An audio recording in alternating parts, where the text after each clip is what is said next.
Halo teman-teman. Albania adalah sebuah negara yang terletak di Eropa Tenggara, dengan luas sekitar 28.748 km persegi. Dengan jumlah penduduk 2,87 juta jiwa.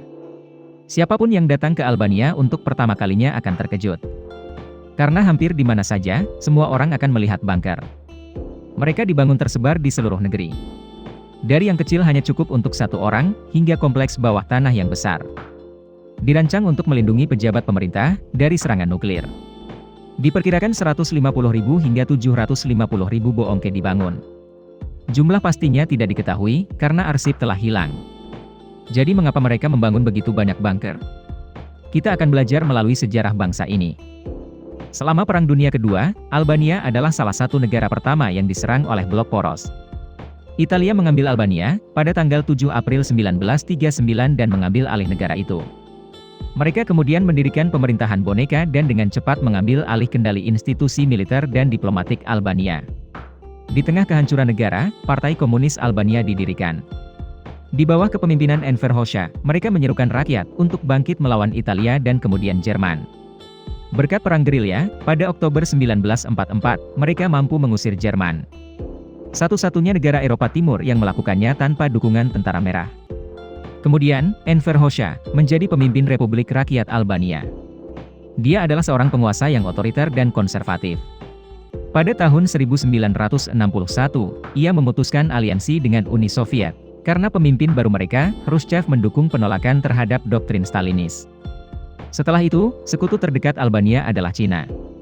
Namun, pada tahun 1978, Cina menjalin hubungan diplomatik dengan Amerika Serikat, kekuatan kapitalis. Dan Albania terus meninggalkan Cina. Menuju ke arah sosialisme murni sendirian. Karena mereka tidak bermain dengan faksi manapun, Albania takut diserang oleh kekuatan luar. Terutama sejak puncak Perang Dingin, yang mengarah ke krisis rudal Kuba, pada tahun 1962. Albania, seperti banyak negara lain, telah memikirkan kemungkinan terburuk, yaitu perang nuklir dan Perang Dunia III akan pecah. Jadi pemimpin Hoxha memobilisasi banyak sumber daya nasional, untuk membangun bunker, pertahanan di mana-mana. Mulai dari sawah hingga pantai dan jalanan. Bunkers, beton bertulang yang sangat kokoh dibangun. Semua ukuran, dari menampung satu orang hingga ratusan orang, bahkan sebuah kota bawah tanah dibangun di Kukes. Ini termasuk tempat perlindungan bom, ruang untuk percetakan, rumah sakit dan toko roti. Pada saat yang sama, ada pusat komando tentara, area untuk polisi dan ruang sidang. Kota ini dapat menampung sekitar 10.000 orang dan dapat hidup selama 6 bulan. Namun, ketika hampir selesai, rezim sosialis runtuh dan digantikan oleh kapitalisme, pada tahun 1991. Karena tidak ada bahaya perang, rezim baru mengabaikan pembangunan bunker dan kota bawah tanah. Diperkirakan biaya untuk membangun sistem pertahanan dan persembunyian, Albania telah habis hingga sekitar 2,22 miliar dolar. Saat ini, bunker-bunker ini masih ada di seluruh negeri.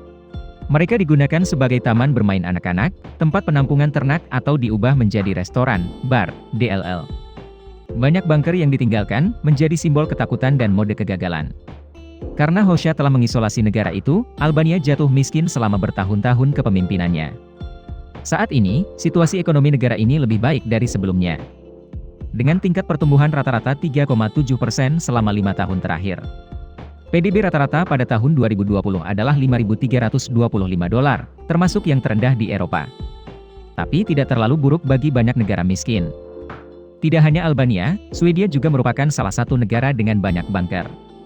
Dengan sekitar 65.000 bunker, cukup untuk menampung lebih dari 7 juta orang, terhitung 70% dari populasi Swedia. Mereka mulai dibangun pada tahun 1940 selama Perang Dunia II. Tetapi sebagian besar dibangun pada tahun 50-an dan 60-an, periode ancaman perang nuklir antara AS dan Uni Soviet. Bunker ada di mana-mana, di gedung apartemen, kantor, garasi, atau di pegunungan. Orang dapat dengan mudah menemukan lokasi melalui peta online.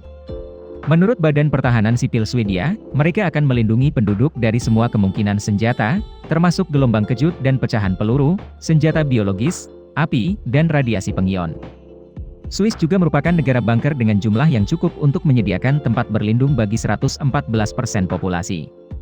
Mereka bahkan punya aturan, semua rumah di atas ukuran tertentu, harus membangun bunker bawah tanah di sebelahnya. Ada banyak tempat berteduh, tetapi pertahanan mereka sama hebatnya. Video berakhir di sini. Terima kasih semua untuk menonton dan menyukainya.